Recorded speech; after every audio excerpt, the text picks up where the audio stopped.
women kind of just need to wake up and be like, don't accept that. Like, I would always just jump in, be like, okay, I'm gonna be the DP, or I'll be an AC today, you know, just kind of. Don't wait for the opportunity to go to you. You make your own way. Always make sure that I'm giving like my 110%. But I definitely feel that for having just such a big leadership role, you need to like wear those pants, you know, really show that you are a leader. Don't underestimate yourself and don't stand back and just let it happen. I think just stand up for yourself and just go for it. You just have to literally go for it and not take no for an answer, and usually they won't say no.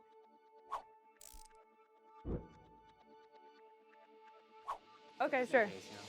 Okay. My name is Abby Victor. I am a senior here at Cal State Long Beach. Hi, my name is Monica Higuera. I'm a third year here at Cal State Long Beach. My name is Janine and Uyanga. I am a senior in the film department at CSULB, and I'm in the directing and producing track. For producing and directing. I am in the narrative production track here, and I am in the directing and producing track specifically.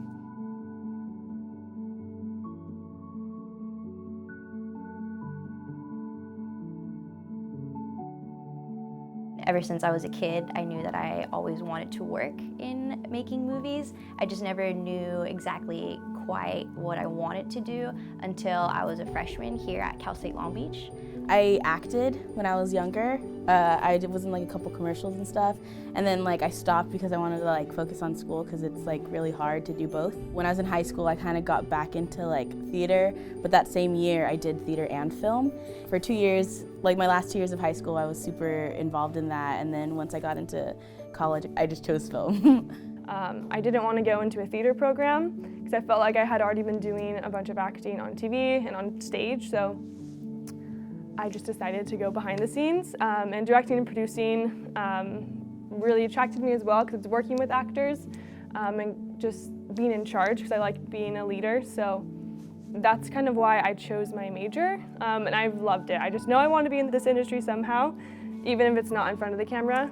I personally am drawn to more like the slice of life kind of things. Like I love Tangerine and the Florida Project, where they tend to focus more on like the minority groups or just like day-to-day lives like that the majority of people aren't really exposed to. I think that that's why film is just such an important medium, because it allows, you know, other people to, you know, take a little sneak peek or a little look into somebody else's life. And I think I'm always drawn towards events that have happened within my life. I just kind of start with like a small idea or an event that's happened with me or an experience I had, and then I kind of just like go from there. And sometimes it goes in a completely different direction. I'm like a lighthearted person, but I never thought that I would delve into like serious topics with filmmaking. And so far, like my first 2 films delved into these like dramatic and realistic themes. My 336 was called Hey Danny, and it kind of delves into like adolescence and sexual assault and stuff like that. It actually got into the Long Beach Indie Film Festival this year, which is really cool. Some of my favorite parts about filmmaking is first just the collaborative process. Somebody told me that the producer is kind of like the mind of a film and the director is the heart. So I really like that. I think just film itself is just naturally a collaborative art medium.